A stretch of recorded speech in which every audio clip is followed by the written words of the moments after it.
check out those prices. $1.93 a gallon. Don't mind if I do. Welcome everyone, Adam the Woo here. Sometimes I stay centralized in an area, and other times I like to drive away. Today is the second part of that equation that I just mentioned. It's my second channel, daily vlog channel. It's the day I depart Texas. I've been here 40 days. That's a heck of a long time. And now I'm moving on. Oh, that's so good. It's the Daily Woo. The path I have chosen is Interstate 30. At 140 miles to the state line. I should preface that by saying I'm on the access road next to the interstate, not technically on the interstate the whole way. And this guy, he has the same idea.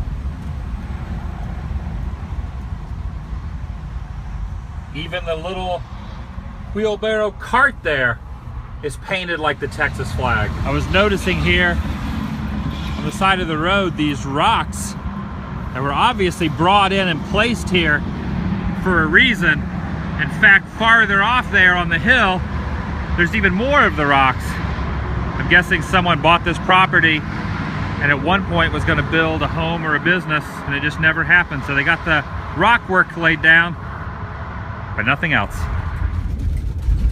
Pulling into a town by the name of Sulphur Springs. I'm not 100% sure, but I think we're gonna have a Marty McFly walking into Hill Valley vibe as we turn this corner. And yep, I was pretty much correct. Some of my favorite places to visit are these little town squares like this. I have an affinity for old church signs and neon signs. It's rare when you see the two of those things combined.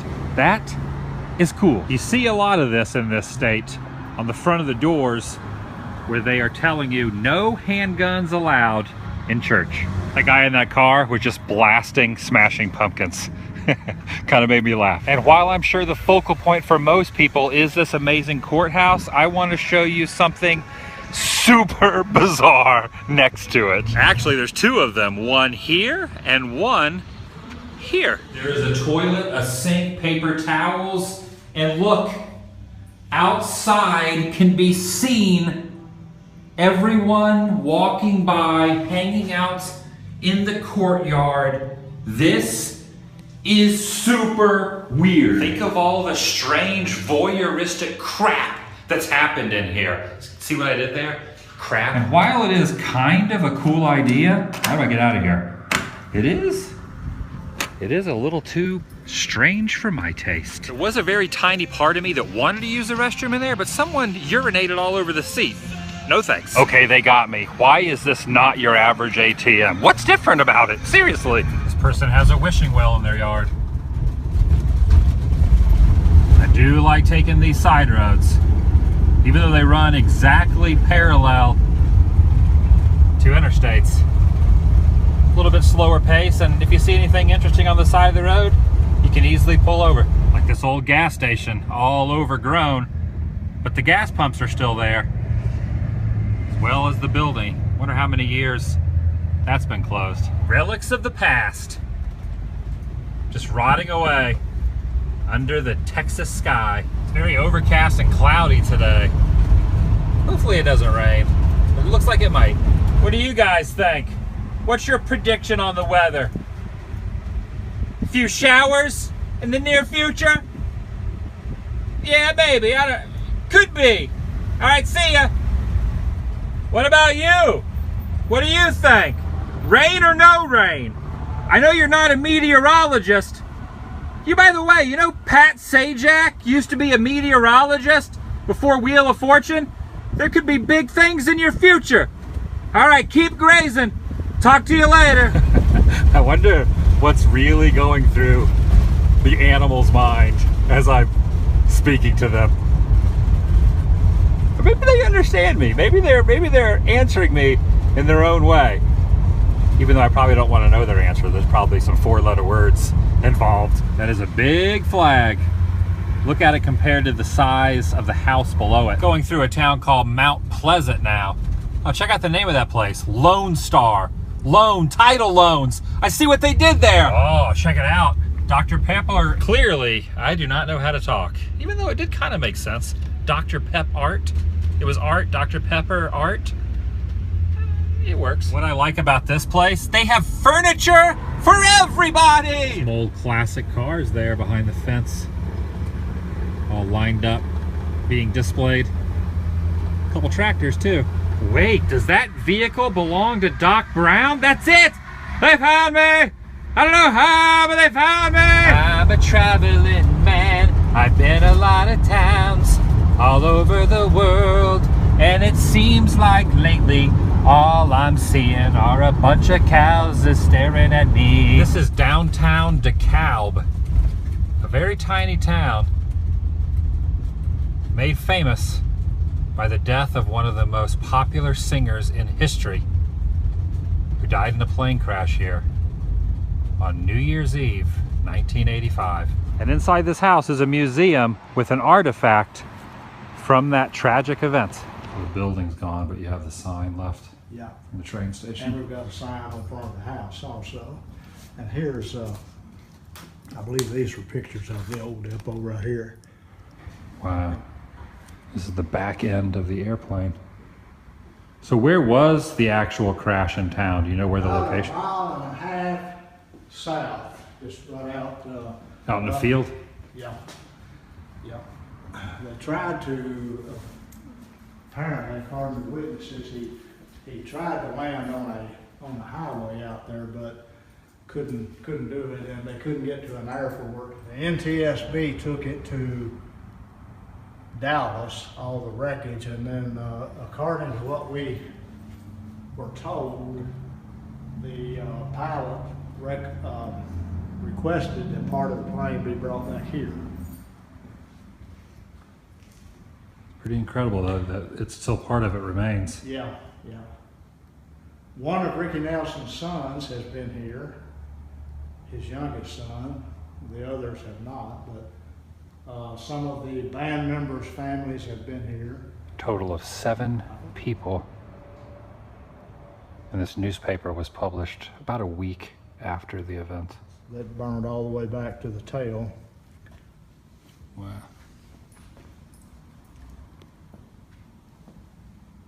I'm fascinated by these little blue and gold stripes that are definitely seen in the picture of the plane when it was, when it was crashed. Right there. It's wild. And you come here for that particular purpose. Oh yeah, he was a huge singer. Oh yeah. He had a lot of hits, almost as big as Elvis. Actor also. Oh wow, so the actor that played Hoss Cartwright, Dan Blocker, that's his childhood high chair. And he lived here. Yeah, for not very long, but he was born here, and then they moved when he was about 3 years old, I believe. But he's buried here. He was brought back here and buried. Here's his school picture. Oh yeah. 1939 to 1940. O'Donnell, that's out in the Texas Panhandle. Oh, that's in Texas, that's the Panhandle? That's where they moved to. They moved there when he was very young. And that's him in Bonanza. I like that stand-up of him though. It's kind of intimidating there. Normally he's like always a nice guy on the show. He looks kind of mean. Yeah, kind of mean there. Meet up with him in the dark with that way he's looking right there. No, yeah, definitely has he's quite the grimace on his face. There's even an article in this magazine. I wonder what magazine this is. That says TV show, but I wonder which one Here we go. that was published on. Oh, it's the same one. TV show. Yeah. There you go. Well, it's the same. It's the same magazine, isn't it? Same exact one. Neat to have. That is. That's he wrote his name on top as well. That was from the episode "The Rescue," written by Steve McNeil. First draft, November 21st, 1960. Oh, there it is, right there. He wrote a song called "DeKalb Blues." Oh yeah. Yeah. Leadbelly. And check this out. This is pretty interesting too. Yeah, Elvis performed Came here before he was ever in the high school here in town. Yeah. Now my wife likes to tell the story. The Lions Club sponsored it. They got 75 cents, and Elvis got a quarter of the admission price. He didn't retire. Changed for him. He didn't retire off that income. We had a tornado here in 1999, and it destroyed a block of the town. And they salvaged 2 pieces of the post office. The people who run the museum only open it about 1 day a week, sometimes not even that much. They were very kind very lucky that the day I arrived, they happened to be there. Pretty cool. And I'm glad I stopped off in there because I had no idea that Hoss Cartwright was born here. And here at the Woodman Cemetery is his final resting place. Even though he died in Los Angeles, the body was transported here and laid to rest next to some other family members. There's his headstone, located in the family plot next to Ora, Mary, and Ora, Virginia, is Dan Blocker, known as the Gentle Giant.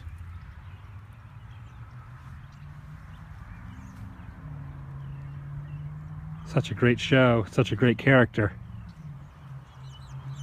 He passed away 2 years before I was even born, but it's interesting to note that he was only 1 year older than I am now when he died. Crazy to think about. There were some complications and blockage after a gallbladder surgery that led to his passing. So young. There's a band I really like named Lagwagon. They titled one of their albums Hoss, and they used the image of him from Bonanza as the cover of that CD. It's actually my favorite CD by them. Pretty good album. It's also interesting to note that his passing happened while Bonanza was still on the air, but it only lasted 1 more season without it. Weird water tower or a Doppler system? You decide. One thing I strive to do in life, not only for myself, but for those viewing these daily vlogs, is not to be predictable, not to stay to a particular formula. And that is why I am now leaving Texas and arriving in Arkansas.